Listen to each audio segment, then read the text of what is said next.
Private రంగంలో ఉద్యోగం చేసేవారికి రిటైర్మెంట్ తర్వాత పింఛన్ వస్తుందని తెలుసు. అయితే స్వయం ఉపాధి పొందేవారు, అసంఘటిత రంగంలోని కార్మికులకు సైతం ప్రతి నెలా పింఛన్ వచ్చే పథకాన్ని అటల్ పెన్షన్ యోజన పెన్షన్ పేరుతో కేంద్ర ప్రభుత్వం అందిస్తోంది. బ్యాంక్, పోస్ట్ ఆఫీస్ ద్వారా పొదుపు ఖాతా తీసుకుని ఈ పథకంలో చేరవచ్చు. నెలవారీ చందా చెల్లించిన వారికి 60 ఏళ్ల వయసు వచ్చిన తర్వాత నెల నెలా చేతికి పింఛన్ వస్తుంది. గరిష్టంగా 5,000 వరకు పింఛన్ వచ్చే ఏర్పాటు చేసుకోవచ్చు.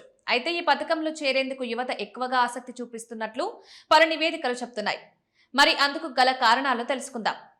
అటల్ పెన్షన్ యోజనలో చేరేందుకు కనీస వయసు 18గా ఉండగా గరిష్ట వయసు 48 ఏళ్లు. 18 నుంచి 25 ఏళ్ల వయసు మధ్యలో ఉన్నవారు ఇందులో పెద్ద సంఖ్యలో చేరుతున్నారు. గడిచిన 10 ఏళ్లలో అటల్ పెన్షన్ యోజన పథకంలో చందాదారులుగా చేరేవారిని వయసుల వారీగా పరిశీలిస్తే 18 నుంచి 25 ఏళ్ల వయసు వారు 9 రెట్లు పెరిగారు.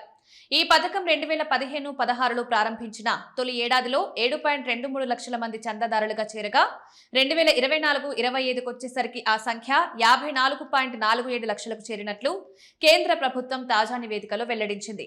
గతేడాది 2025-26లో రికార్డు స్థాయిలో ఒకే సంవత్సరంలో 1.35 కోట్ల మంది ఈ పెన్షన్ పథకంలో చేరారు.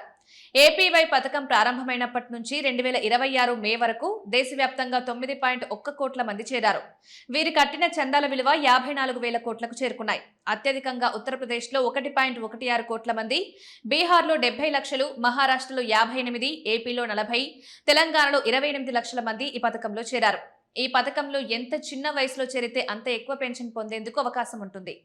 1000 రూపాయల పెన్షన్ కావాలంటే 18 ఏళ్ల వయసులో చేరితే నెలకు 42 రూపాయల చొప్పున చెల్లించాలి.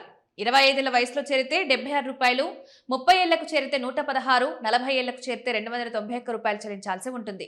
అంటే చిన్న వయసులో చేరితే తక్కువ చందా చెల్లిస్తే సరిపోతుంది. ఈ కారణంతోనే ఎక్కువ మంది యువత ఈ పథకంలో చేరుతున్నట్టు అర్థమవుతోంది. ఒకవేళ చందాదారు మరణిస్తే అతని జీవిత భాగస్వామికి పెన్షన్ వస్తుంది.